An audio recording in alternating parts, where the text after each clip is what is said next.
Hey guys, Steve here. Today's message is called the gift of righteousness. And most of the verses today come from Romans 5.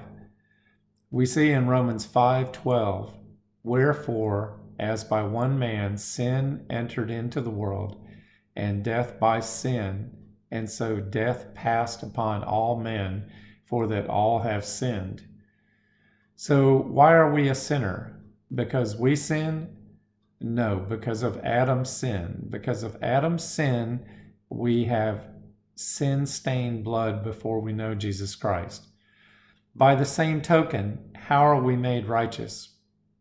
But not as the offense, so also is the free gift. For if through the offense of one many be dead, much more the grace of God and the gift of grace, which is by one man, Jesus Christ, hath abounded unto many. That's in Romans 5:15.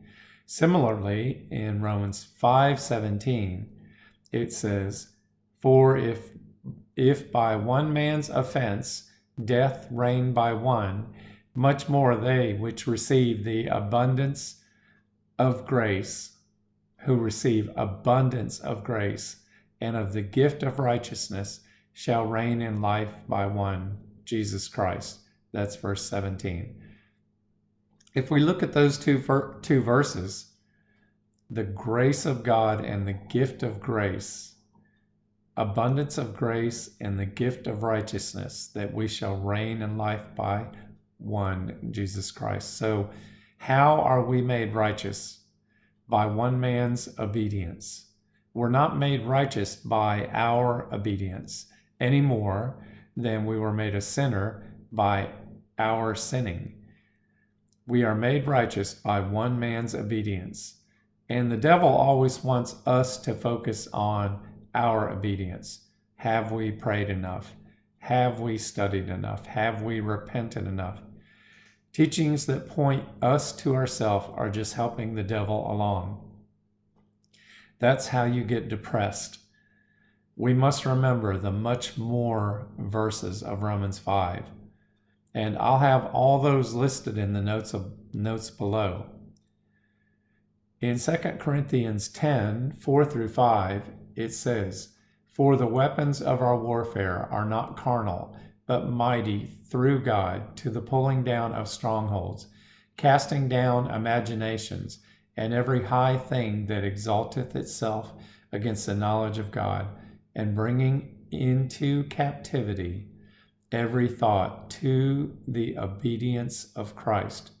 Not to our obedience, but to the obedience of Christ. If we have accepted it and believed the obedience of Christ, if we have accepted it and believed by one man's obedience, we are all made righteous.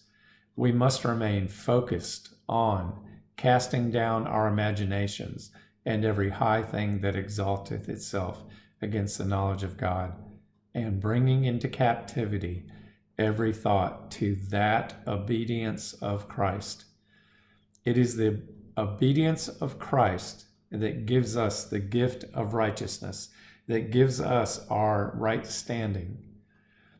God is not judging us based on our thoughts. God is judging us based on Jesus' thoughts, which are always holiness to the Lord. Now, we see a type of this in the Old Testament, where the high priest had a gold plate that he wore on his forehead, solid gold, that said, holiness to the Lord. That was on the front of his turban. So, knowing that,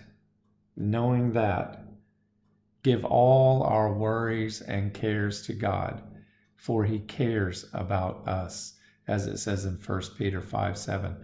If we look at the Amplified Classic version of that verse, it says, casting down the whole of your care, all your anxieties, all your worries, all your concerns, once and for all, on him, for he cares for you affectionately and cares about you watchfully. So remember that we have received the gift of grace, the gift of righteousness. We are seated with Christ in heavenly places. And I just wanted to share this message with you today. You guys have a good day. Bye.